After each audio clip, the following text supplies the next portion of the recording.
This podcast discusses video games, modern culture, and technology, and these podcasters are big fat potty mouths.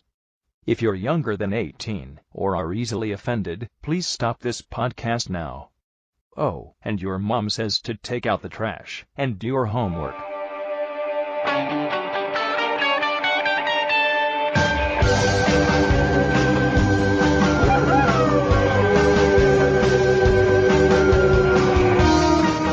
Hello, everyone, and welcome to GameHounds, GameHounds 277. We are recording on Wednesday, August 27th, 2014. I'm Edie Sellers, and with me is Nick DiNicola and I'm very sick, still under the weather. You may not be for the whole show. Yeah, I'm gonna start it off, see how it goes. Yeah, Like I say, I have bouts where I feel pretty good, and then I have bouts where I just don't feel good at all. And hopefully they found one of the key reasons why I'm not feeling good and I'm on medication, but I've only been on medication less than a day. Well, 1 day. So yeah. So we'll find see out how it feels. Hopefully Goalie will be back up to his normal self, but it's coming up on 3 weeks. And boy, I tell you, that just, when you're not feeling good for 3 weeks, it's a pain in the ass. It just drives you. You just feel so down. Yeah. You know, then it sucks because I work at home most of the time and I'm sitting here alone. Yeah. No one to talk to, and I'm feeling down. And you're like, I feel bad. Someone take care of me. The dogs are like, Hi, Nick. Yo. Tomorrow. What's tomorrow? I'm leaving on a jet plane. Yep. PAX tomorrow. You know that, right? When did this happen? No. So I'm never quite sure if you're being serious or not when we're on a podcast because I can't see you, and it's like, I really hope you're joking. Oh, shit. I should probably stop packing. Have you done your packing yet? No. But then again, you travel with one bag, and it's the same bag. And everybody in the chat room, guess what color the bag is? He has a single carry-on. He stuffs everything into it, whether he's there for a week or 2 days. Guess what color the bag is? Is it a perfect square? It's pretty close. I don't know if I'd say it's a square. You can't have square. Although I will have you know, a rectangle is a variation of a square. I suppose. Yep. It's squares. It's rhomboid, let's just say. It's a rhombus. But, yeah, I've actually already got most of my clothes in the suitcase. And today is all about technology and cleaning the house and getting it ready. Yeah, I need to do laundry, too. Corey Wallace. Then I should pack. Then I should charge 3DS. Yeah, I got to remember to do that, too. Because that's what we're going to be playing in the way up. Wee. Yep. Nice. This is the one time of year when I play Fire Emblem. Exactly. You catch up on Fire Emblem. It's going to take us years to get through that game. You're going to have to remind yourself. That's the thing, that the flight up is to remind yourself how to play the game. Flight back is to actually play the game. Yeah. So, Corey Wallace guesses pink. Corey Wallace also guesses gray. AC Wraith says pink was my guess, too. No, it is a gray bag. As gray a bag as you can imagine. It's not really gray. It's light blue. I don't know. I recall it being gray. Are you colorblind? No? Then it's totally light blue. All right. I'll look again. Same family. It's in the same family. It's in the family. Yeager says, how about that rain delay at Burning Man? Yeah, Kevin was already in at the time, but people were stuck in their cars for about 16, 17 hours. Really? Yeah. Because of rain? Yep. Because once it starts to rain, you cannot drive. It's no movement. They halt all the movement and nobody moves. Wow. Yep. So, yeah. Yeah, that was kind of unprecedented. Big fat rain, but it was all dried out. 7 o'clock. I think they closed the gate. It's actually 24 hours because they closed the gate at no, it wasn't that, because it was like 3 or 4 o'clock in the morning when the heavens opened up. And then they let people that were sitting in line move their cars at about 7 o'clock that night. And then they actually opened the gate to new people at 6 a.m. So, yeah, it was 24 hours it was closed. So yeah, There was actually I was watching, skimming through the channels on TV the other night, and they had something about Burning Man. They were making the Burning Man, I think. And showed the people welding it and stuff. Oh yeah, it's welding. It's a lot of well, all the artists have welding, but the man itself is wood, and it's a huge endeavor, and it's in and of itself. I was like, I should have watched more of it, but I was kind of just like, it's just a bunch of naked people running around. no, but I mean, this was like them making the Burning Man. No, the man. There's not that much welding that goes into the man because it's wood. It's all entirely wood because they burn it. They were showing people with metal when they were doing stuff. Right, but that was probably some artists that were working on their own structures. Oh, maybe, yeah, because they were like, oh, we're getting ready for Burning Man, and we're doing this, and we're doing that, and blah, blah, blah, blah. I was like, oh, okay. That's the art process, art pieces. If you are a New York person or in the East Coast, do want to let you know I have officially got invited as part of my drone flying group, the ones that do aerial combat with our drones. We have been invited to the New York Maker Faire.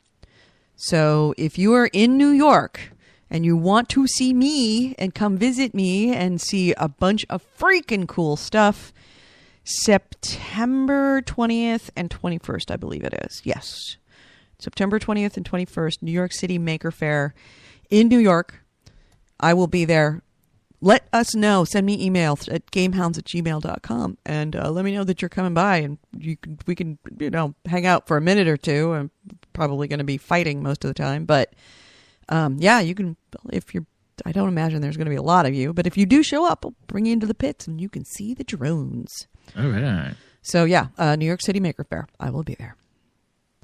What else? How about that Diablo? Yeah, we were playing actually late last night. Yep. I got out of work and come home and we were playing, and boy, I tell you, that's being down and out for, I don't want to say I've been bedridden for 3 weeks. I don't want to make it too dramatic, but I mean, the first week I was in bed, and then I'm up and I'm just kind of lethargic and blah blah blah. And well, I got to play some Diablo. That's my go-to game right now. Mm-hmm. I can just kick back, and if I'm not feeling well, I just play. And then some people jump in and jump out, and so thank God for Diablo right now. Yeah, it's been kind of a saving grace. You're still working on your character. You're only at level. Yeah, you know what 30. it is I got a couple different characters. I didn't import anybody over, so I'm kind of starting from scratch. And I started the Crusader, and I was like, yes, but so then I fired up my Barbarian and the Wizard, which I really like, and. I've just been jumping in people's games. It's one of those games. It's such a social game. You end up playing the same parts over and over and over in other people's games. Mm-hmm. Or I'm in Act 1, and I almost finished Act 1, then I jump into someone else's game, and then we play Act 1 again. And then you jump into someone else's game, and then we play their Act 1 again. Right. So it's just, you just keep playing Act 1 over and over. So finally, we've all kind of pushed into Act 2. Mm-hmm. So every time I go into a game now, we're at the beginning of Act 2. So it's so that's what Diablo is. It's just bouncing around. I'm in no hurry to get to the end, because I've already played. I would like to see the new DLC, which you have played. And I got all the way through it. I not only beat Diablo, I went through all the way through the DLC, and that DLC is wild. Cool. Wild. Take Diablo and as awesome as it is, and amp it up to 11. That's the DLC, or I should say the expansion. Oh, yeah, it's not quite as long as, I would say it's a good quarter to a third as long as the regular Diablo game. Surprisingly long. As one of the acts or the game? It's as the game. It's probably close to, I would say, an act and a half as long. Really? If not longer. Oh, that's a good Or at least it seemed that way to me. And that's another situation where I was bouncing in and out and bouncing back and forth. But it was definitely a good 10 or 12 hours longer than what I was already playing. Oh, and awesome. Way more, lots more, how would I describe it? Lots more things to fight. Like, depending on on what level you play it, there's a ton more things that come at you all at once. And the gear is really good. Nice. Wow, incredibly good. So now when you finish the game, then you can play the DLC, right? Yeah, essentially it just continues on. It's very seamless. It's not really DLC. It's more like an expansion. So You finish up, you kill Diablo, and then it just takes you to the right immediately to the next thing. It just dovetails right into the story. Oh, that's cool. That's cool. So now, now to get this, you were talking about the adventure mode or to replay the game. Do you have to finish the expansion, or can you be done after Act 4 and play the adventure mode? That's a good question. I think you, and don't quote me on this, my gut feeling says that you have to finish all the way through the expansion to get to adventure mode. And once you're in adventure mode, it allows you to go back into any part of the story, but you go into each of the acts, and it'll bring up a map, and then you get to fight essentially the bosses of each of the sections of that act, and you get a bounty.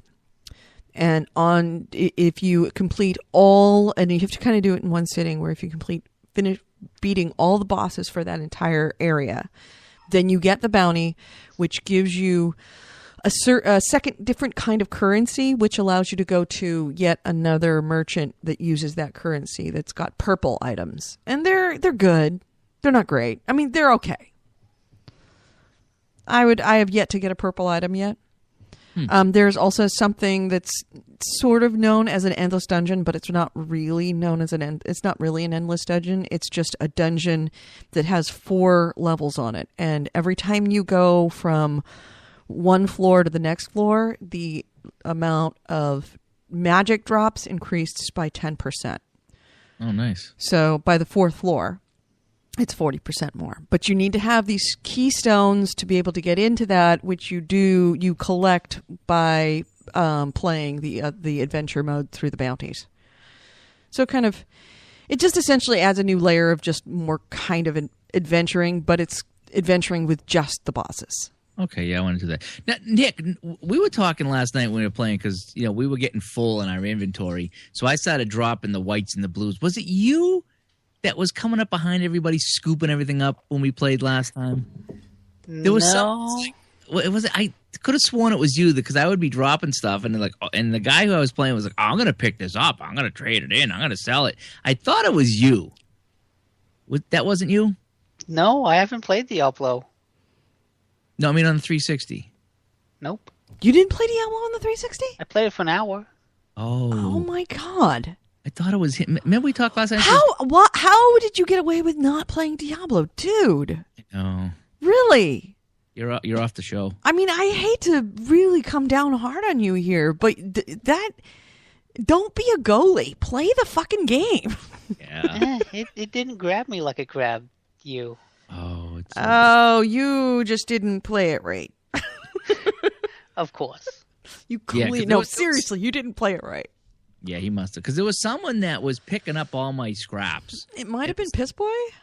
It was I don't know. I wonder if it was Steeler Gang that was doing it. There was because you drop stuff that sold to like eight. Thinking Piss Boy is ready to jump in to the show. Yeah. You know what, Piss Boy? If I bring you into the show with 3, it's going to get, when you start getting into 4, we start having connection issues. Wait till I jump out. Wait until the goalie jumps out, because he's not going to stay for the whole show. We'll bring him in. I'm going to do a few more minutes here, but yeah, no, I ended up killing the killer of M-Hawk. He came into the game. Mm-hmm. Who came in last? Did me and you beat somebody last night?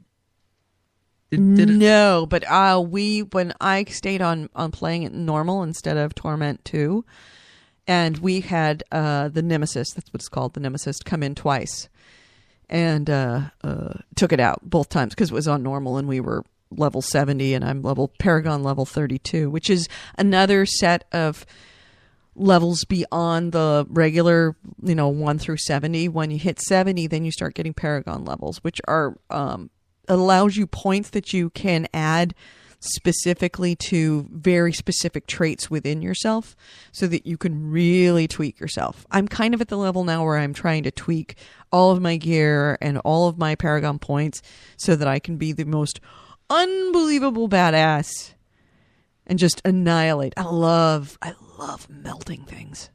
So powerful feeling. You potentially feel like a god. Like the god that you're supposed to be in the game. That's how you feel when you get that Paragon level and you start really tweaking yourself out. Cool. Yeah, and I love the whole. We were talking last night about the gifts. How you get a gift for somebody in your friends list and you zip it off. That's so cool. Then I always get mail every time I sign on. I have mail. Somebody sends me something.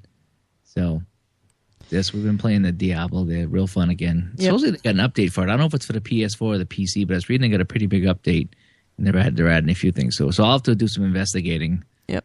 Find out what that update's going to be. But the only other thing I played that new pool game for a PS4. Oh, I forget what it's called. I don't know. I don't know if it's classic pool. Whatever. Is it like pure pool? Pure pool. Wow. Pure. Pure pool? Pure pool. Yeah. Poopity pool. So I saw that on your profile, and I thought, what? I've heard of that game. It took me a while to kind of get into it, but it's mostly a multiplayer game. But I just play by myself, and I just sit there and just put the balls in. And there's a couple of I was kind of hoping you could play different games. I think you can play against a computer in a practice game if you want. And I was like, I'd rather just shoot the ball myself. But they do have some challenges in this pool game. Whereas you try to sink as many balls as you can in a certain amount of time, or sink X amount of balls before the time runs out. And there's all these little challenges that you can do. One of them is sink consecutive balls, meaning that you can't miss. And I looked in the leaderboard. One guy sank 3,000 balls in a row without a miss. I'm like, yeah, okay. If I could do 3, I'm doing pretty good, But it's fun to if you're just chatting with somebody in a chat room, you wanted to just instead of sitting there staring at the screen, to sit back and play some pool. It is kind of fun. Yeah. Igor says, how long is Act 1? Fuck, 1,000 hours? It's long. Act 1, I have to admit, I think it's a very long act. Yeah. The other ones, for some reason, don't feel quite as long. Yeah, 4 feels really short. Yeah, 4 feels short. 3 is medium short. And 1 is particularly long. Yeah. Because I think that they spend a lot of time kind of training you how to use your character.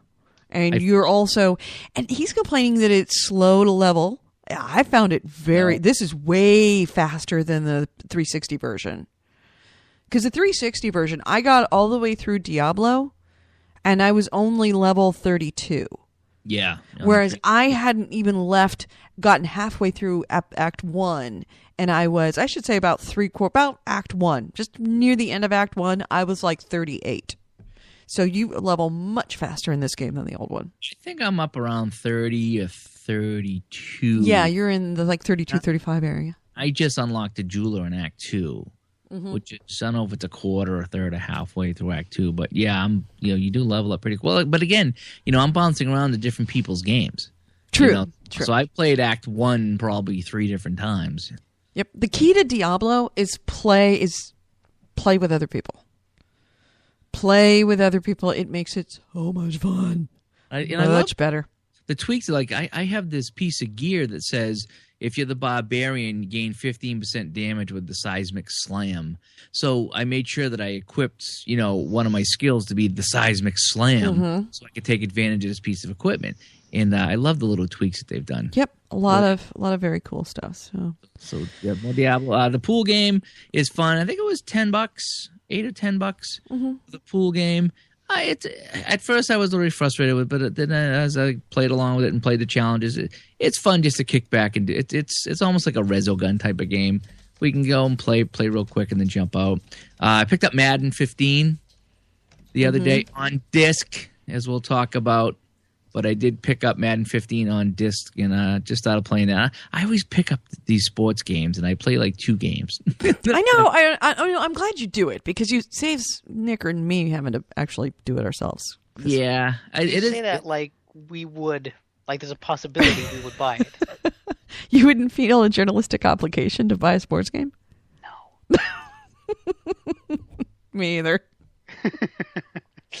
Yeah, no, we would completely be a sports-free gaming podcast. So I'm kind of glad you pick it up. It plays fine. I mean, it looks really nice, as I figured it looked better than the last Madden. And it's a little different. Gameplay is a little different, especially on defense. Something about the vision cone that the defense now has. They have all these tutorials that I'm running through, which actually does really help as far as learning the game. Mm-hmm. So, just picked it up. Haven't played it too much. I just installed it and kicked the tires a little bit with it. And I still miss the old days of the sports games. And they've all changed now. They've all gone to this weird look. Even the baseball game that I play. I miss the games that we could just put it in and say, look, play an exhibition game, start a season, we'll play the playoffs. I miss the simplicity of that. Now you got to dig through it and figure out. I think you got to start a franchise or something. It's not quite as easy as back in the day when you could just click and play a game or play a playoffs or play a season. Now you really got to hunt around and figure it out. I mean, it's there, and I found it. It's just not easy like it used to be. Right. They really want you to do the be a pro mode where you pick a guy and you go to training camp and you go to the press and ask questions and, which is kind of neat if you really want to get into it. But sometimes you just want to pick up and play. And I used to like to play playoffs, just play a couple of playoff games, see if I can get to the Super Bowl. And you really got to hunt around for that now. It kind of sucks. Yeah. And they're all like that. All of them, the hockey, the baseball, the football, they're all like that. Whereas back in the days of the Sega, it's just, boom, playoffs, yeah, go, Yep. You can play a playoff game tonight and whatever. So, but it's a little bit of Madden, a little bit of pool, a lot of Diablo, and a whole lot of a little bit. Honestly, let's talk about the big news of the week, and I hate to bring it into the review section, but DDoS. You played a little bit of the DDoS game.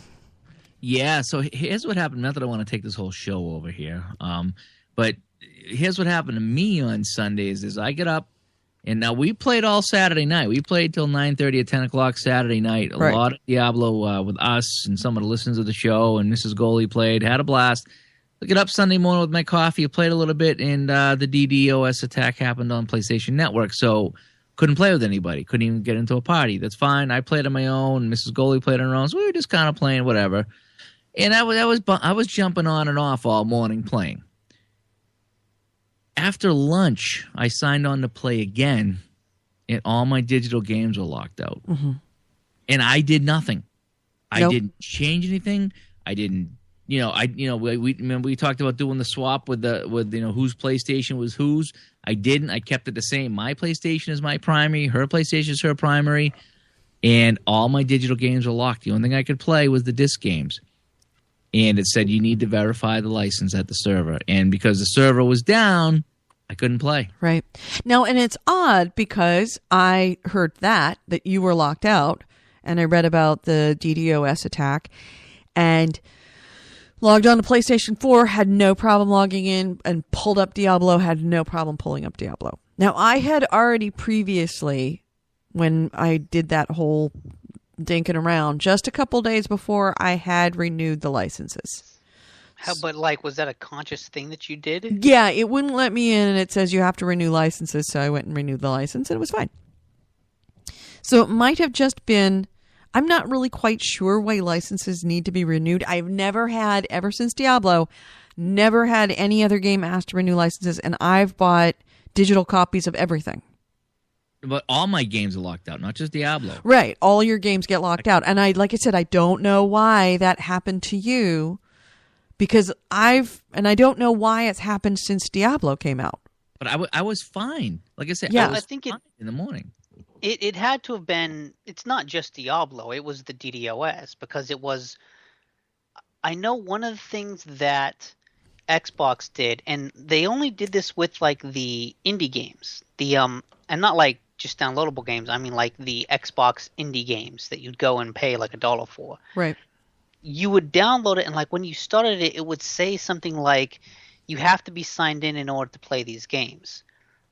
And I think the assumption was that it had to check the license. The game, or at least Microsoft, wanted you to constantly check back with the server to make sure this license was correct. But for some reason, it wouldn't do that with the Xbox arcade games, because I've played some of those offline. I've played a lot of those offline.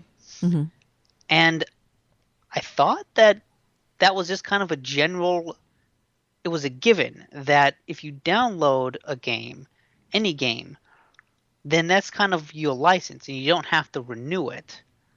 Right. So I'm not sure, like, either PlayStation 4 works different, where you would have to renew a license for a downloaded digital game periodically, or maybe there was just something with how the system went down, and it just kind of went down in such a way that it was like, okay, stop, verify everything, and just, it was confused and didn't know what it was doing. Right.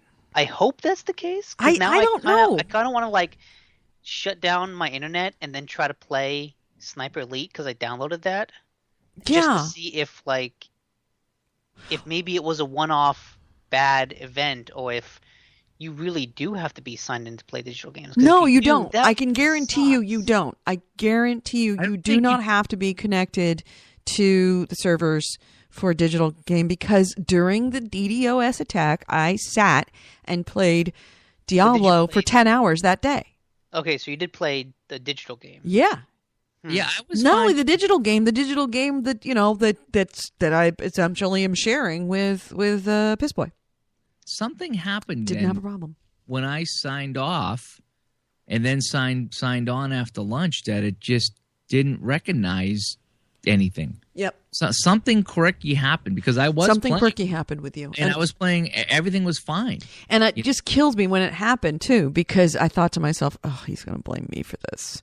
No. And honestly, it was not down that long. I mean, it started the attack started at like 3:00 in the morning, and it was over by like 9 that night. It was my entire Sunday, and here's my little rant on that. Number one, this is what I talked about, back when Xbox One was saying you got to check in. Okay, if it's not my fault and I can't play a $60 game because something's wrong, that pisses me off real bad, that I couldn't play my damn game. Okay, I bought it, I didn't steal it, and I hate this "you're guilty until proven innocent" with this check-in thing, which is basically what it is I get this game on my PS4 that says you can't play it until we okay it. So you're guilty until proven innocent. Right. I'm not a big fan of that, okay? I've been avoiding the whole digital thing. I bought this. The only good thing about digital, is that you don't need to put in the disc. Right. But it's a small consolation when something like this happens. And this is, like I said, I've been buying digital for a really long time, not just here, but on 360.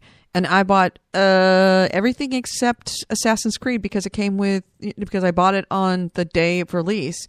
Everything has been digital. And really? I bought everything digital. I go the other way. I go disc as much as I can because, again, like the only good thing about digital, is you don't got to put in the disc. Okay, if you have the disc, and if you need to clear up hard drive space. Well, I mean, there's other things that are good about it. Like you can if you pre-order, it is preloaded. So you don't have to worry about when it comes out at midnight, you play it immediately. There's none of the download. There's none of the installation. Yeah, that's not a big deal because I can it takes a minute to install on these new consoles. Not necessarily. Well, is it? Because I remember Assassin's Creed taking a long time to install the first night. I don't remember that. Because everybody was hitting the servers all at once. Yeah, no, the pre-download thing is kind of fun. You know what happened with her Diablo though is I paid for both. I pre-downloaded both onto the systems, right, and then it unlocked at whatever time it unlocked. So I get up in the morning and I played mine, no problem. And she come home from work that night. And it's like, let's play Diablo, and she could not play with anybody because they hadn't finished downloading all the content. How odd. It should have. Yeah. Yes, because I went, buy it, pre-downloaded, got it on there, the whole bit, let it, download the whole thing. And then when we now I didn't fire up her game. Okay. So when she fired up her Diablo, the digital version that was pre-downloaded, she could play by herself.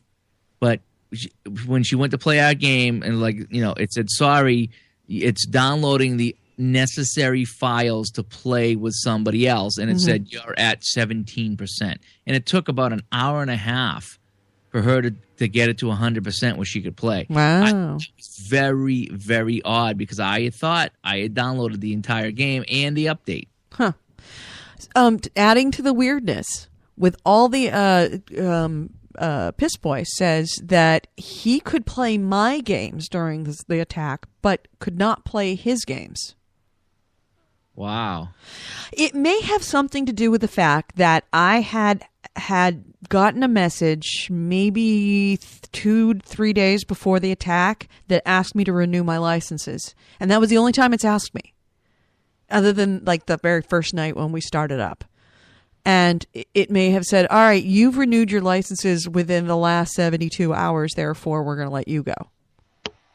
That's the only thing I can think. Maybe. It's just, again, they need to put in the safety valve into these games, which, again, it's not my fault that they got hacked. Now, it's not their fault. I get it. But it's not my fault. Yeah, nobody expects the Spanish Inquisition. You shouldn't have to renew your license at all. You shouldn't. No. Here's my thing. And I understand that what they're trying to do is keep people from stealing games and the whole bit.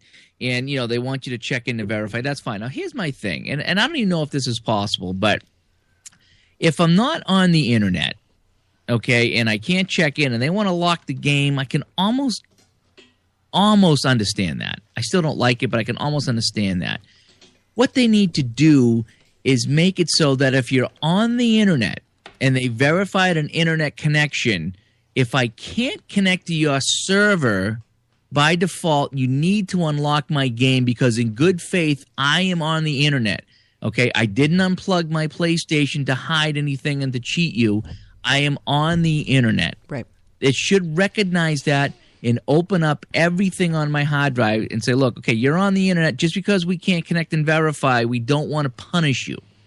Okay, if you unplug it or if you disconnect from the internet, I can get that, okay, you're trying to pull a fast one on us, so until you verify, you can't play. I get that. But if I can get on the internet and my PlayStation recognizes the internet, even though that they're down, they need to put in the fail-safe that says, okay, your games are unlocked. Agreed. I think that you're correct in that. And again, and just to kind of wrap up my argument, if anybody said, well, why don't you just go outside and do something instead of sitting inside playing your PlayStation? Well, here's the deal with that. Sick.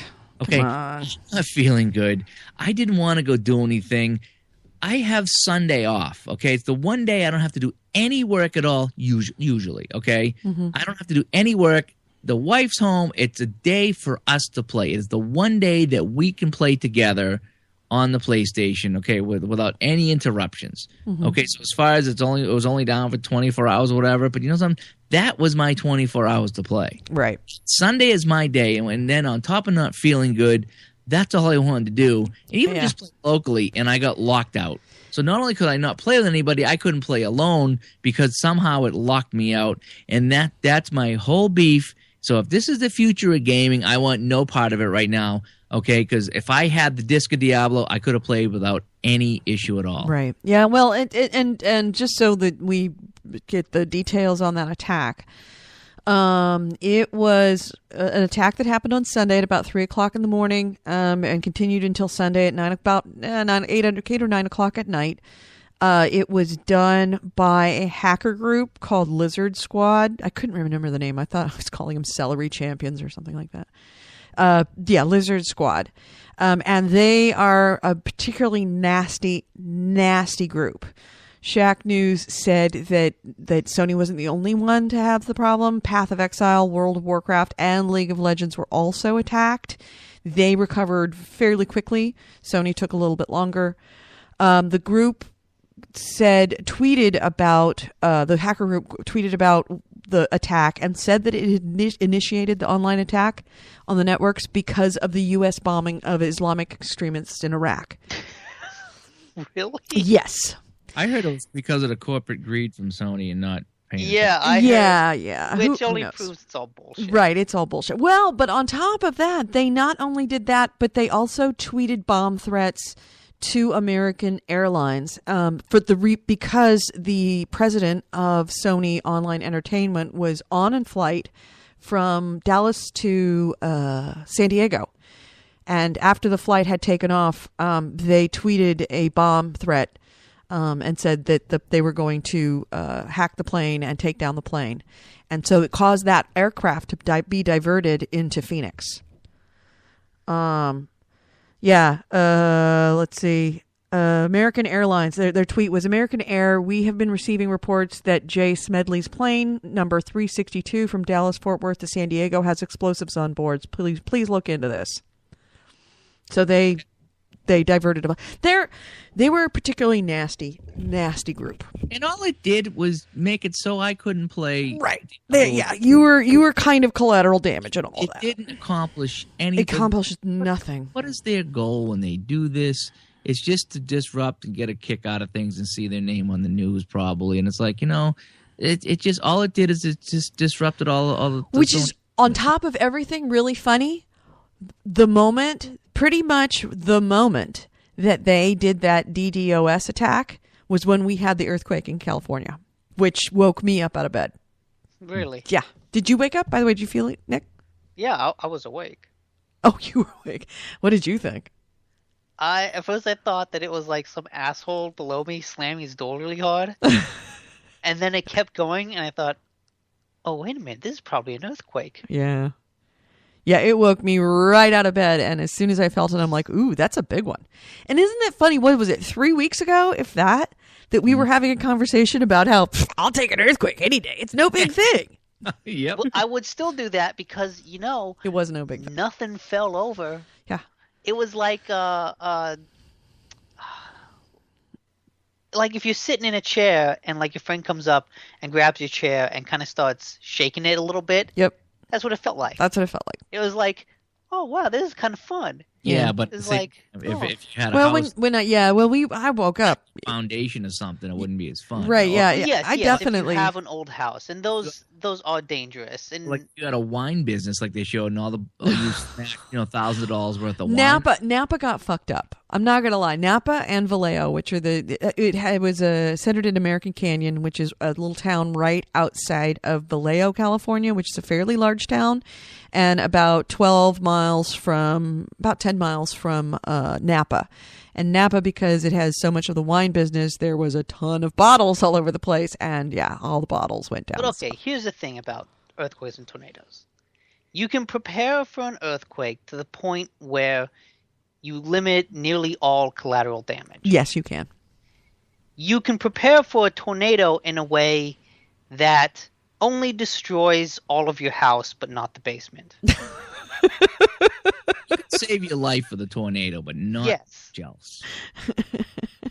Yeah, pretty much. Depending on the earthquake and where it is, though. I mean, the last time I remember you guys had one out there, and it wrecked the highways, and it wrecked traffic for months. It wrecked the roads. This last one actually wrecked the roads in a bunch of the roads in Napa. That it actually buckled. I was looking some of the roads that were buckled. They were buckled pretty bad, but it's a relatively small area. They're already talking about several $1 billion worth of damage to buildings, and there's been some red tags. Nobody died. A kid got really messed up because a fireplace collapsed on him. But yeah, I was dead asleep, and then I woke up, and the minute I woke up, I knew exactly what it was. I went from dead asleep to absolutely awake. And I think in terms of disasters, the drought is probably drought's way worse right now. Earthquake. Yep, I'm more concerned about wildfires than earthquakes right now. Yeah, I'm waiting until there's the massive earthquake across San Andreas and California splits off into the Pacific. We're gonna float away. Yeah. Just set sail. Yeah. SS California coming to Hawaii. It was kind of funny when I'm awake, and I stayed awake because I wanted to make sure that I didn't hear any sirens, that there weren't any fires, because that's the thing you have to be worried about in an earthquake is gas mains. So I stayed awake just in case. And everybody knows you go to earthquake.usgs.gov to look at the earthquake tracker as soon as you feel it, so that you see, how big was it, where was it, la la la. And their earthquake tracker tracks all the world's earthquakes. And it was so funny because you could see that earthquake starting about 2 hours earlier over in Japan. Oh, wow. It started at 1:30 in the morning in Japan, and then 20 minutes later it went a little bit south of Japan. Then about 40 minutes or about an hour later it went to Fiji. Then a half an hour later, it was in Hawaii, and then half an hour later, it was in California. So it went all the way around that huge Wait, plate. then where was the epicenter? Well, no, these were multiple. This was like the plate. You have to think about earthquakes being along a tectonic plate. Yeah. And you could see the whole plate just kind of go, vrr, vrr, vrr, vrr. And that's what it did. It just kind of settled right on one side, then down at the south, and then out in the southwest, and then right in the west. And it's Okay. That's pretty awesome. yeah, it makes you appreciate that earthquakes are really connected to each other because, and if Yeah. you look at the plate, you'll see that all the faults all the way around that big plate that's underneath the Pacific Ocean, that was all right on that line, that fault line. It's almost as if science makes sense. Yep. Hey, speaking of plates, I saw that movie Pacific Rim. Yeah. Did you see that? That was, Fuck that was yeah. so good. That was really good. Yeah, that was such a Days I was It's sitting awesome. home sick, and I was like, I'm gonna watch Pacific Rim. It was awesome. And it was about the vortex there, or the wormhole down there. I never saw it. I have no idea. You never saw it? No. What? Yeah. It's a Godzilla type movie. Yeah, giant robots versus kaiju. Okay. I'll have to pick. Maybe I'll watch it on the way up to. It's just like a good fun movie. Like Okay. it's just like a awesome time. Okay. Highly recommend it. So do we want to hit some news and go? I want to say I played. Oh, like, yeah, the one you. game I kind of got into was Wolfenstein, Yeah, I saw you playing a lot of that. Cool, Nick. and I really like that. Yeah. Yeah, it's like it's not rewriting anything, but it's just like a really good shooter. It knows what it is, and it just does that really, really well. The shooting is a lot of fun. The way you collect weapons is nice because you can like use everything all at once. You don't have to just switch between two weapons. So you're not picking up something and dropping another weapon. It's fun because you can dual wield pretty much every weapon. So you can go through the game has just like this Rambo badass if you want to. And what's nice is there are these kind of 4 challenges. And well, basically these 4 like roads of the challenge. Like one is stealth based, one is combat based, one's explosive based. But they basically have these little challenges like, hey, get 10 headshots, kill 20 people while dual wielding, stealth kill 5 guys, And if you complete those, you kind of unlock the next level of that challenge, but you get like a little bonus. You are quieter, you get more ammo, you can run faster, things like that. So there's this kind of RPG element to it where I want to play differently. Like I don't want to just go through and shoot everyone. I want to be kind of stealthy because I want to unlock I want to be able to carry more throwing knives because throwing knives are really awesome in that game. Mm-hmm. So I've got this nice balance between, at this point I want to dual wield and shoot everyone like Rambo because I want to get up my dual wield kills. And this point I'm going to look down the sights because I want to increase those kills. At this point I want to be stealthy. So just by introducing these little challenges, it's changing the way that I play each game. Like I'm not just going through shooting, I'm actually mixing it up a little bit, and that's a lot of fun. But then the story is also surprisingly well done. From what I understand, these are the guys that did the Riddick games. The Riddick Escape from Butcher Bay and Assault on Dark Athena. Mm-hmm. And those were also really, really good shooters because they weren't just shooting. There's a lot of story to them. And you kind of see that in this game too. There are some levels. I just finished a level where I kind of met up with the Resistance, and it was just exploring the Resistance headquarters and walking around there, sort of picking up papers to see what this alternate Nazi universe is. And it's nice. The cutscenes are really well done.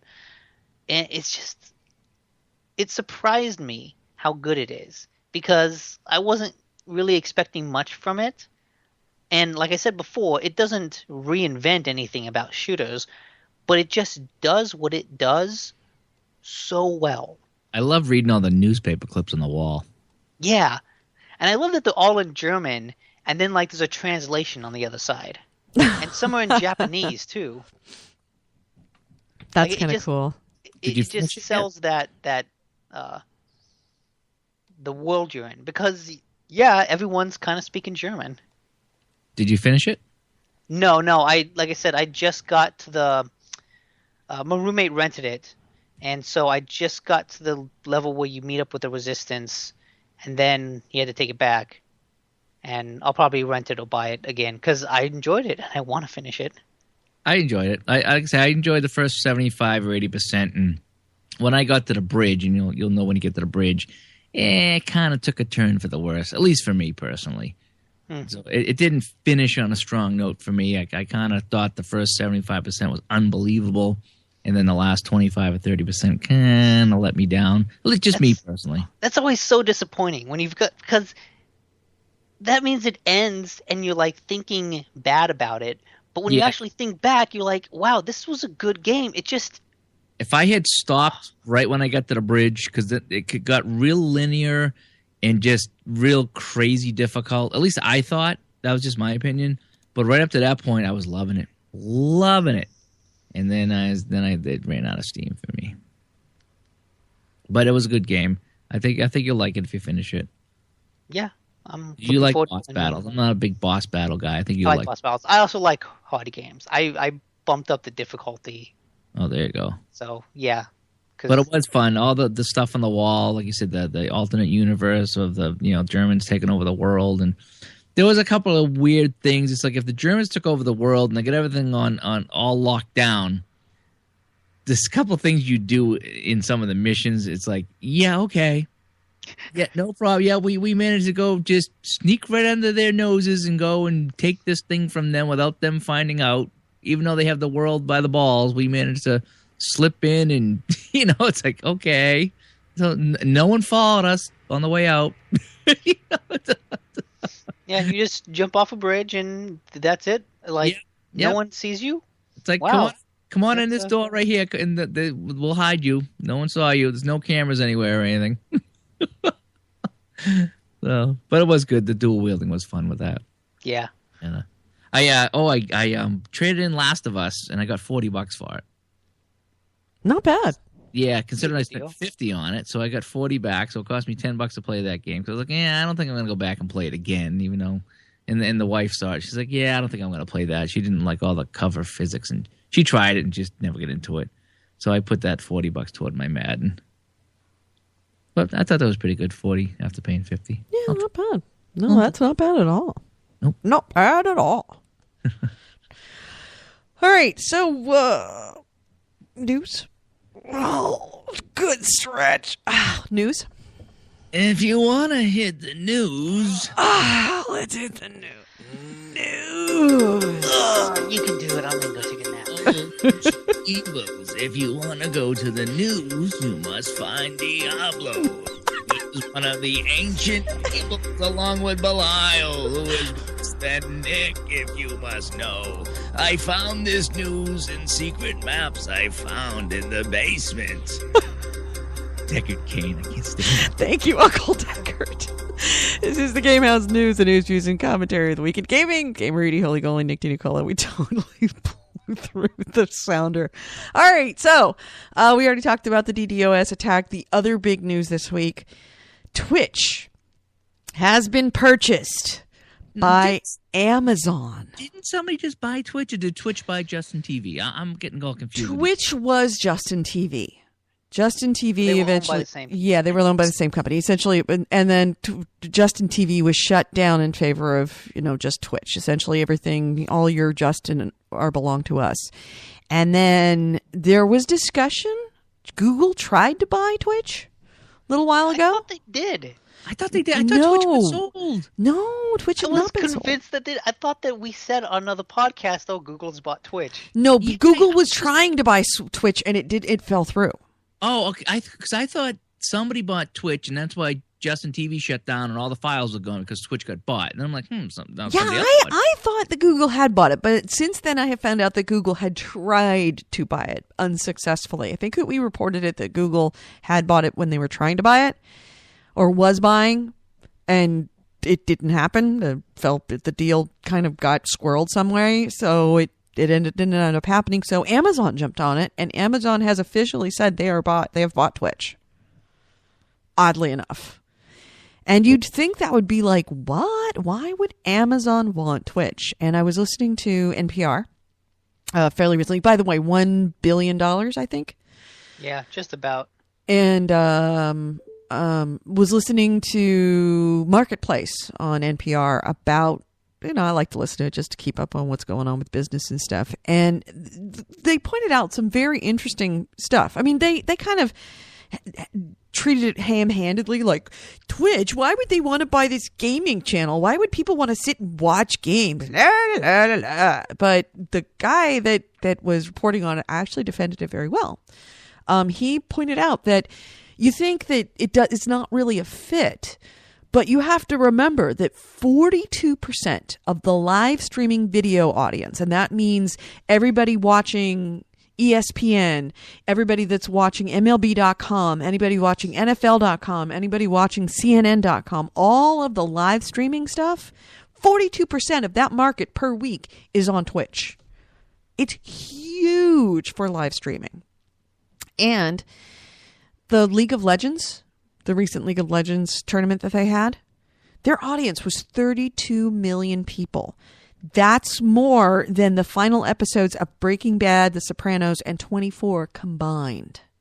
It's a huge amount of people watch Twitch. And we know we watch it, but it's essentially a big monolith, even if it is just about gaming. It's a huge amount of people, and it's a really key demographic. And Amazon really likes to sell stuff, so this is not a bad thing for them. Also, there's the issue of their streaming service. They really want to make a go of their streaming service. So, yeah, big, huge sale. It actually came out to $970 million. A lot of people were really surprised about that, though. In an article recently in Time with the Amazon Vice President of Games, Michael Frazzini, he was asked why the acquisition makes sense, and he explained that both Amazon and Twitch have, quote, a shared vision for the gaming industry. And Scheer also said that Amazon is willing to give Twitch the freedom to operate as it always has, only with the not insignificant resources of the world's largest online retailer backing the streaming site's moves. So it's an interesting time for Twitch. I think Twitch can no longer say that they're a startup. Like that asshole standing out in front of PAX East. Well, we're just a startup. No, you're not. You're fucking Twitch. That's like saying Google's in beta. Remember that? The Google search, it always said beta up in the top. Yeah, for decades. Just getting tired of all these big companies buying everything out, between Google and Amazon and everything else. It's like, oh yeah, but that's the nature of it. That's why people start businesses, is so they can sell them for $1 billion. And then they become angel investors and invest in other companies that get bought out for billions of dollars. Kevin Rose, that's a perfect example of that. Started Dig, sold it, took his Dig money and invested in not Squarespace. What's the one? Is it Square? Yeah, Square. That's the one that the Twitter guys started with the credit cards. Oh, that one. Yeah, no, he's big money. Big money. You don't really think about little Kevin Rose from Screensavers and making, essentially being a billionaire angel investor. That's what he is. They talk about them being angel investors like they're, angels. It's charity. They're just doing you a favor. No, there's no angel involved at all. It's the interesting thing about going to Maker Faire and working at Maker Faire, because you're there beforehand, is that the day before the gates open, you go in there and you're setting your stuff up and you're putting stuff together and you're getting your booth all kitted out, and you walk out and there's out in front a line of town cars with chauffeurs. And I'm talking like not a line of a couple, like 50 or 60. And what it is, it's all the big angel investors, the big venture capitalists all coming in to see who's got the big ideas, because they're looking to come in and scoop up the best ideas and buy them out. Either that or invest in them. It's kind of weird to think that there's that much money out there. Just waiting to be had by somebody with a great idea, like the GameHounds Zamboni game. I know. Was our angel investor? Yeah. Yeah. Well, we have to actually turn a profit to make it be an investor. You have to have a good show. Investors. Thank you, Deckard Kane. You don't have to make a profit. You just have to make them think you can make a profit. That's true. And I don't think anybody thinks that we can make a profit. We just need a better marketing. Yeah, you're true. We need a better sales pitch. Yeah, you probably need actually not me on the show. Pretty much. Anybody else got anything? I got tons. Go. Yeah, I've got another one. Let me. No, okay. you don't. Okay. No, right. I'm wondering which one to do. Okay. So I'll do a follow-up to one of the things I talked about last week about Sony not knowing why they're selling so many PlayStation 4s. Oh, yeah?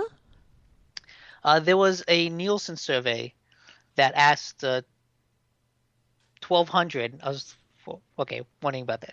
Okay, so 1,200 quote-unquote active gamers about what consoles they currently have in their home. And according to them, close to a third of current PS4 owners did not currently own a PlayStation 3, but they do currently own a previous generation console from Microsoft and Nintendo. So no, while that doesn't take into account people who sold the PlayStation 3 to get a PlayStation 4, what they took from that is that Sony was likely stealing a lot of customers from Microsoft and Nintendo. So when they say previous generation, are they talking about the Xbox or the 360? The 360. Okay. Previous generation has in the one that just recently just previous, not previous to the PS3. No, not last gen, just last gen. Got it. Okay. So yeah, so as we suspected, it's a lot of 360 owners bailed on Microsoft and went to Xbox or went to PlayStation. As we said that's what's going to happen if Xbox fucks this up, and they did. Yeah. Yep. So that could be one reason, yeah. At least a major factor. I think that's a pretty. 100% of this podcast, and I'm including Piss Boy in this.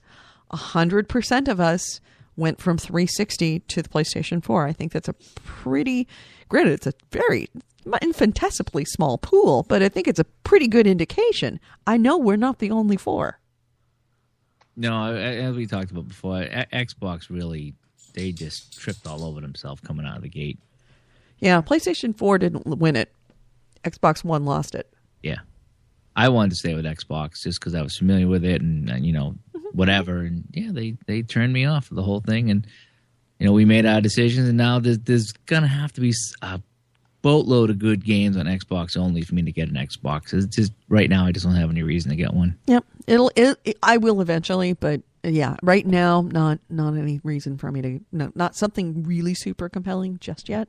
Well, but I'm assuming it's going to come. It's going to happen. Maybe, hopefully, after the price drop.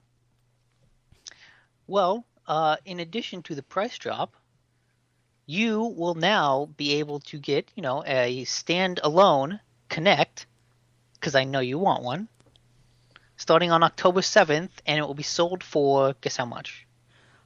I know, so I'm not going to say. Oh, okay. Gully, guess how much? Oh, $199. Not too far off. $150. Oof. Which, yeah, when you think about it, that would make buying them separately more expensive than buying them together. Right. Which I guess makes sense, but I was trying to remember, was the old Kinect $150 or was it like $100? 130 or something. I think it was in the realm of 150. Yeah. Does anybody in the chat room remember how much the original price on the Xbox Connect was? The old Remember, Xbox it was Connect. a number that seemed way too high, and yet it still managed to sell pretty well. I want to say it was 150. So I guess that makes sense to stick with that price tag. Yeah. I know what Goalie's getting for Christmas. We're just going to get you Connect. Not the Xbox One, just the Connect. I bought the PlayStation camera. And I bought it to stream. The problem is it's so far away. Yeah.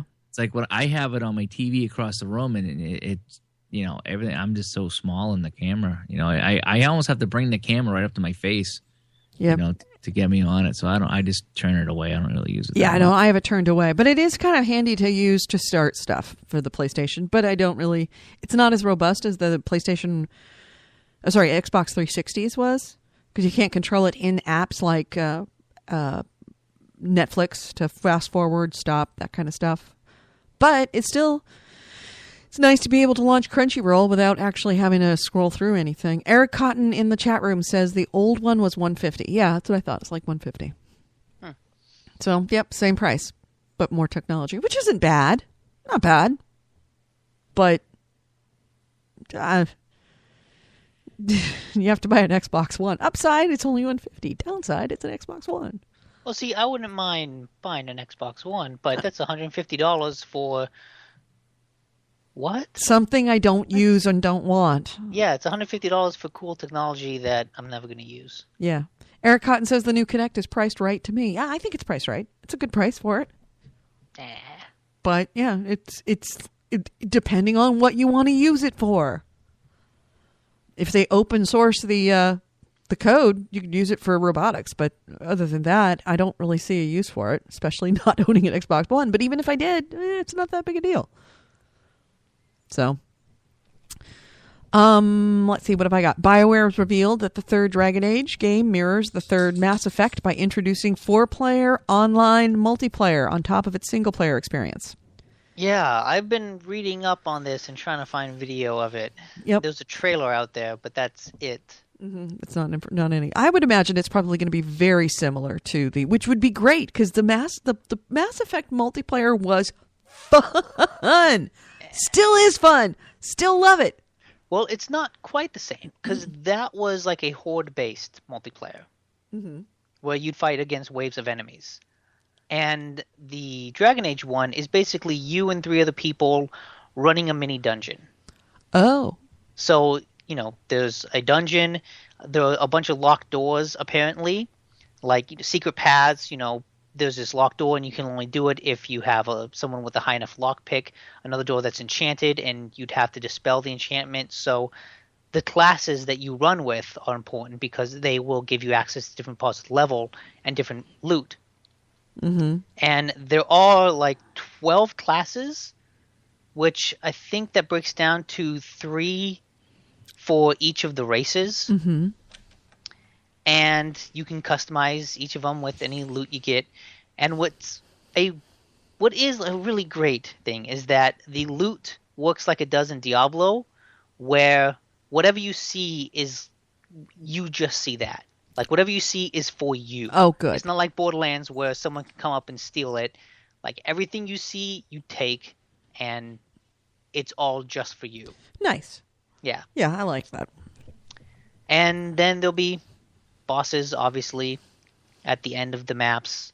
And they'll be somewhat procedurally generated, somewhat random, so that it's a little different each time. There's not just like one set dungeon map.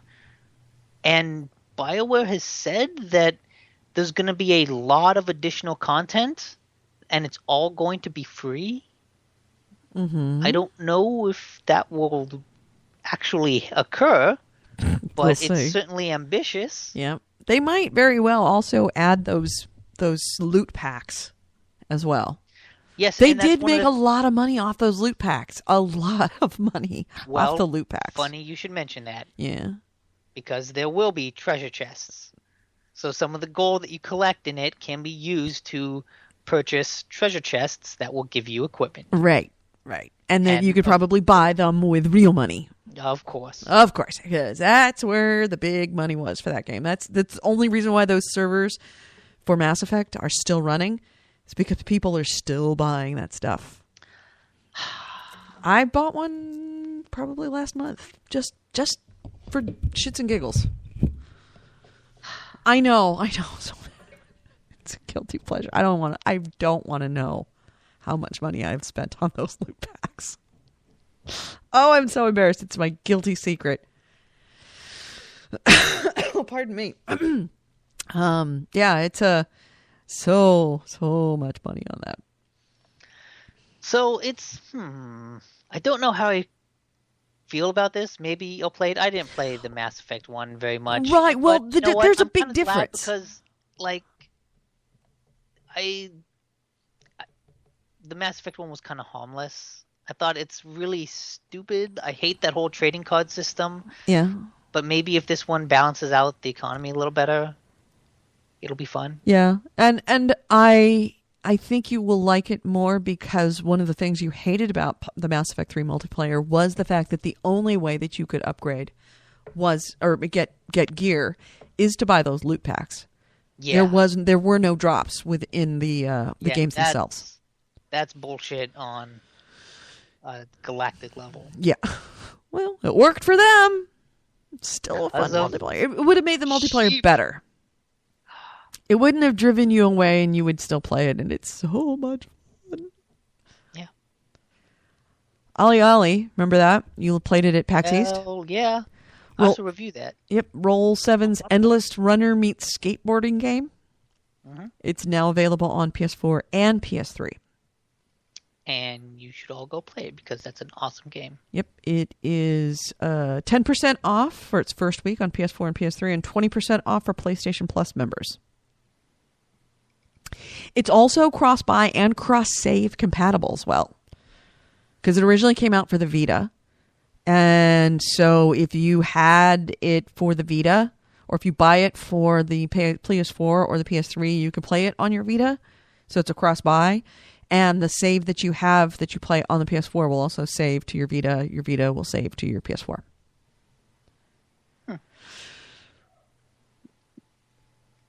What's going on? My dogs are making noise. You got anything? Yes. So You talk while I'm going to go find out what's going on with my dogs. They're making noise. Be right back. okay. According to BF4Central.com, which is a site that sort of tracks Battlefield players, what's interesting is that the PS4 has become the lead platform for Battlefield, which is surprising because usually the PC has been the lead platform. And in fact, when it first launched, the PC was the lead platform by a rather large margin. But recently, like in the past month, the PC players have been kind of slowly leaving the game to the point where PS4 has become the place where the majority of players are fairly consistently in the recent past. Which game was this? Battlefield 4. Yeah, I can see that. I haven't. The website speculates that maybe that's because the PC version has been so unstable and buggy. Has it really? I don't know anything about the PC version. That's what they say. And I know there was a lot of server issues with the console versions, but maybe they just work better than PC. Well, the server issues kind of sorted themselves out in the first month. Yeah, well, I don't know if they say they sorted themselves out. They were resolved. They didn't fix themselves. No. It wasn't like there was no angel investor. What? No? It wasn't magic? Come No, it wasn't on. magic. You're lying. I am. It was magic. Oh, God.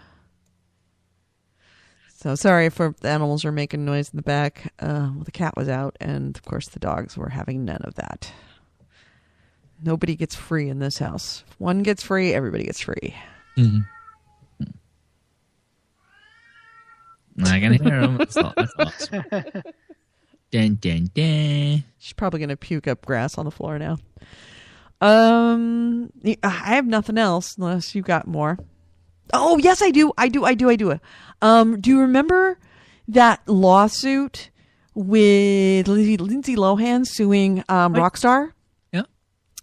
Because she said that they had used her likeness and in the game without authorization.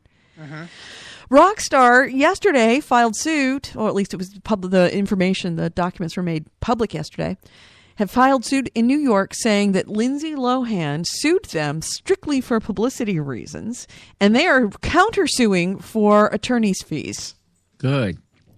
In Manhattan court's papers made public to Tuesday, Take-Two Interactive Software Incorporated and subsidiary Rockstar Games call the case frivolous and maintain it was, quote, filed for publicity purposes. They want it dismissed and want the Mean Girl star to pay legal fees. Lohan's lawyer didn't immediately return calls for comment. A surprise. What a surprise. So, yeah. Yeah, don't file suit. Good for them. Yeah, I it's a bad idea to pick a lawsuit, a court fight with a company that has more money than God, because they got no problem, especially Rockstar, who's had to fight off. Rockstar's had to fight off the U.S. government, for fuck's sake. They will barrel roll Lindsay Lohan. Yeah, like I don't know if it's money so much as the personality behind it, because Rockstar is kind of a hardened court fighter. Oh yeah, it's definitely, that's a good way to put it, a very hardened court fighter. It's been in the ring numerous times against some heavyweights. So when you stick, the likes of Lindsay Lohan and her attorneys that keep on quitting because they can't stand working with her, we're going to have problems. So, yeah, that was news that made me laugh my ass off. I'm going to enjoy watching that go down. Anything else? It's not so much a news story. It has this article that I read that was pretty interesting. So, you know how there's a lot of confusion over the pricing for PlayStation Now? Right. Where, so in this article it mentions Darksiders 2, where for 4 hours, you can rent it for $5. And then for 7 days, you can rent it for $7. Mm-hmm. Then 30 days is $14, and 90 days is $30. Mm-hmm. And people are like, well, 4 hours versus 7 days, $5 versus $7, who would ever buy 4 hours? Right. So you just pay $2 extra and get 7 days. It's such a weird pricing scheme. But this article mentions this psychology experiment that these guys did in the 80s with beer, where basically they offered people to choose one beer. It was like a bargain beer that was rated 50 out of 100 on quality, and then a premium beer that was rated 70 out of 100. And the bargain beer was cheaper and the premium was more expensive. And with that, only a third of people chose the bargain beer, 70% of people went with the premium beer, because who wouldn't, Right. Then what they did is they took another group, and with those same two beers, they then added a third, a cheaper beer that was rated even less.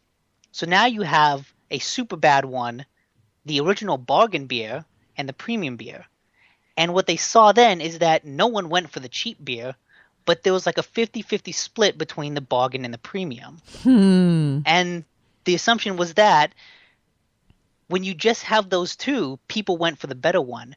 But by introducing a lower, shittier option, that makes the other option that was previously the lowest one seem better by comparison. So the assumption was that, what the pricing is that Sony doesn't expect you to buy the 4 hours for $5. That price exists to make the 7 days for $7 seem even more like a bargain. Seem like a bargain. Yeah, I'll buy 7 then. And I read that, I was like, son of a bitch. Manipulator. That makes sense. Makes very good sense. So yeah, I can see that and I've done that in the past. That especially with wine, you will always buy the most sold wine by the glass is usually the stuff that is not the cheapest and not the most expensive. It's the one in the middle, regardless of what the wine is. So if you only have two options, it's in your best interest to add a third A one. third one that's even Yeah. cheaper. Yep. In the chat room, Andy Shao says, will you guys be at TGS? No.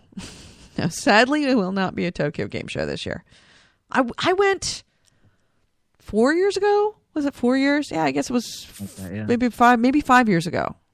Yeah, I think it was like 5 years ago I went to Tokyo Game Show. It was awesome. But honestly, I found TGS to be really, really interesting and curious and fun. But it was so very focused on the Japanese market. I wonder why. Well, yeah, and I had a really hard time not speaking Japanese and not having a translator with me, that I couldn't find a lot of Japanese. I couldn't find a lot of games that had someone to do a demo with me who spoke English. So it was really, really challenging. But I saw some stuff there that you just don't see. It was a very different experience, and I'm so glad I went. But it was not journalistically worthwhile. It was also very interesting to be there and seeing the Sony Go. Remember the Go? Which Yep. was before the Vita. The PS Go. The PS Go. I got to see the PS Go debuted at TGS, which was very cool. But at the same time, that was a small price to pay. It's more or less one of those things of like, I was there when it happened, and it's a footnote in history. Yeah, that thing kind of came and went. Yep. I was just reading in Polygon about the Twitch sale, and remember we were talking about how we thought Google had purchased them. Mm-hmm. Google backed out of the deal, Oh yeah, I remember reading about that. Yeah. and I never read about it, but I'm reading about it now. Google backed out of the deal because they were concerned, according to reports, that there was going to be an issue with the FTC, the Federal Trade Commission, regarding anti-competitive laws because they own YouTube. And to buy another service that competes with YouTube, the FTC might step in and go, no, you can't do that. You can't buy all the competition. Mm. So that's why they backed away. And then, of course, Amazon jumped in because, of course, Amazon is the other person that's involved. I guess the only other thing would make sense if Netflix bought them. Yeah, that'd be the only kind of Yeah. other. Who else is really interested in streaming? Right. But even with Netflix might be considered anti-competitive as well because that's the core of their market. Whereas Amazon I isn't, don't know, that's not the core of that. They are a retailer that happens to have a streaming service. But Netflix is all focused on movies, and Twitch is mainly focused on games. Right. That's So true. I can see them making a good case for not being anti-competitive. But they would have to make a case. Someone would bring it up. They'd have to essentially defend the decision. Whereas with Amazon, you really don't have to defend the decision. Nobody's going to look at that and go, oh yeah, that's anti-competitive. So then I wonder what this means for Amazon's console. Their whole big games push. Maybe. Because this is just another part of that. But so far, a lot of what they've announced hasn't kind of amounted to anything. Yeah. I mean, they had that console. That came out, right? It wasn't the Kindle Fire, but it was like the Amazon. Fire console? No, it wasn't the Fire. It was the... Oh, anybody remember in the chat room, what was the name of Amazon's console? I'm going to look it up. Amazon game console was called the Amazon Fire TV. Okay. Oh, that's right. It was like a set-top box and game console. Yeah, right. So I was wrong. It was the Fire TV. But that kind of never amounted to anything. It was like, oh, game console and Yeah. no one cared. So, I'm interested to see what they do. Andy Shao says he is going to PTGS himself this year for the first time. I've only been to PAX East before this. Yeah, it's TGS and PAX East. Just take PAX East and add a lot of LSD, and then you've got TGS. It's PAX East on acid. and maybe a little meth.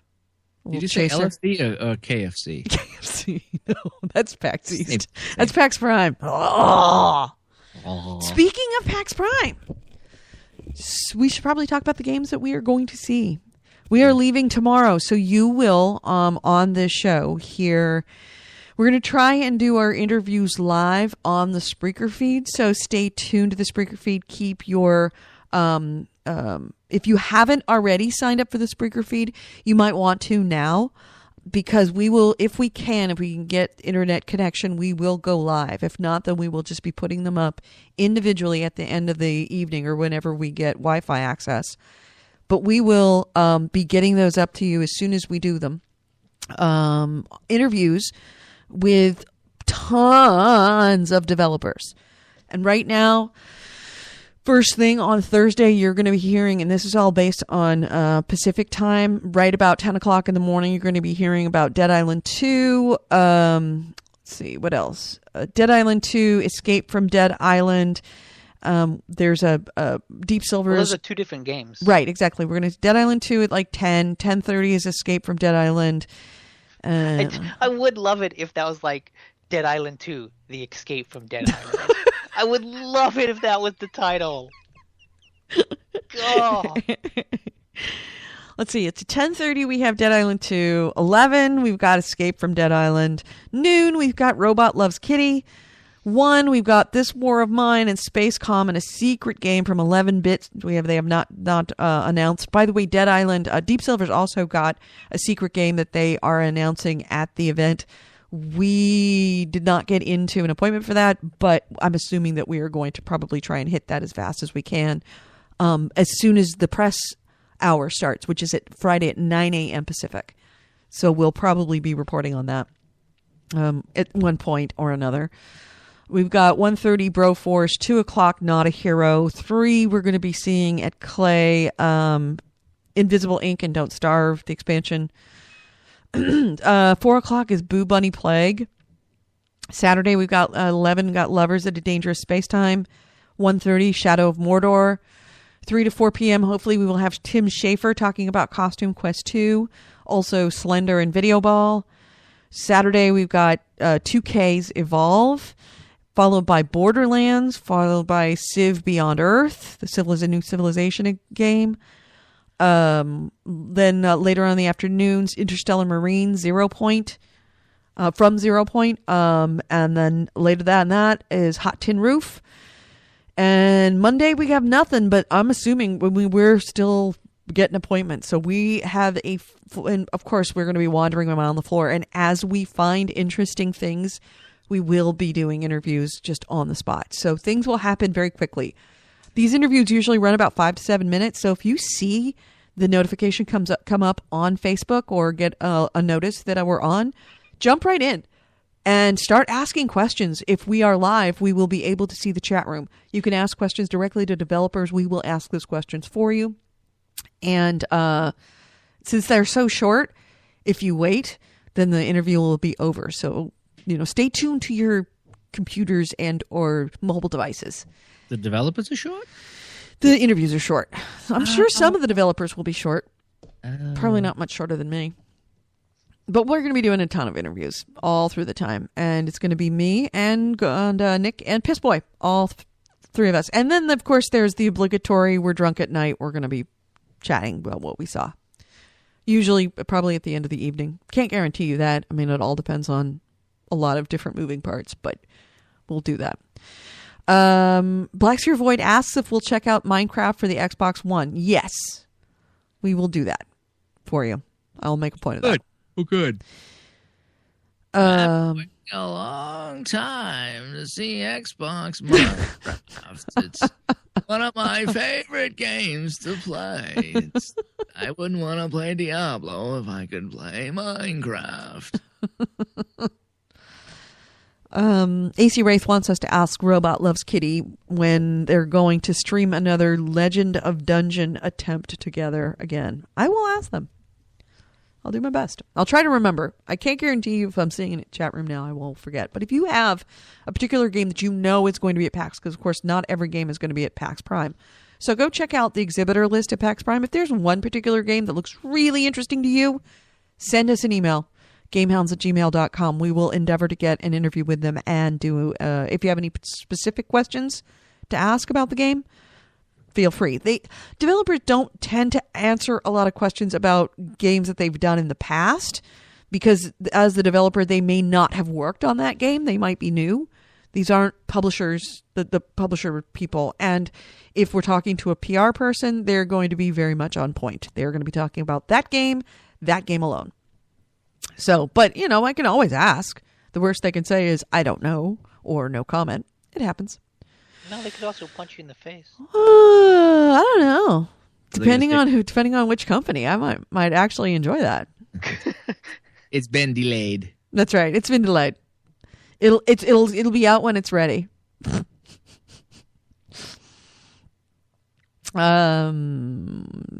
So I guess that's it. Any other issues or questions or news items that you guys got before we log off? No, I think we're good. We covered just about everything. Cole, you stayed the whole show. Good for you. I did, yeah. I started to feel a little bit better as I got talking here. I don't know why. I say, I had my good moments, and then I had my not got so your good. blood flowing. All right. Again, if you have any questions, comments, especially about PAX, let us know. And if you are listening on iTunes or iHeartRadio, don't forget to sign up for the Spreaker feed so that you can get and also sign up. Do it right now. If you haven't already gone to like our Facebook page, go to the Facebook page, facebook.com/the GameHounds. Go to the GameHounds website, the Facebook page, like it, so you will get notifications when we go live through Facebook. If you've got an iPhone, you'll get notifications. It'll pop up on your screen. Bam! We're on live. Let us know. Let us know that you're there because if we actually manage to get a good enough service to go live, it's awesome when we can ask questions from you guys directly to the developers. It's super, super fun. So please join us for that.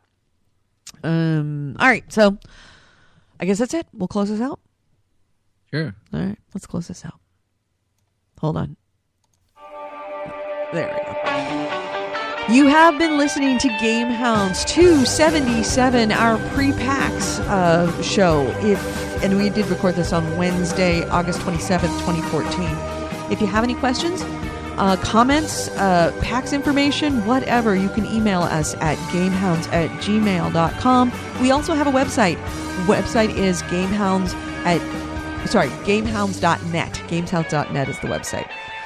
If you would like to send us a text, the text goes directly to Goalie, so you won't send it to us at PAX, but Goalie can get a hold of us, and that text line is 304-300-9889. That text line also has voicemail, so if you ever want to call that and leave a voicemail for us, please do so.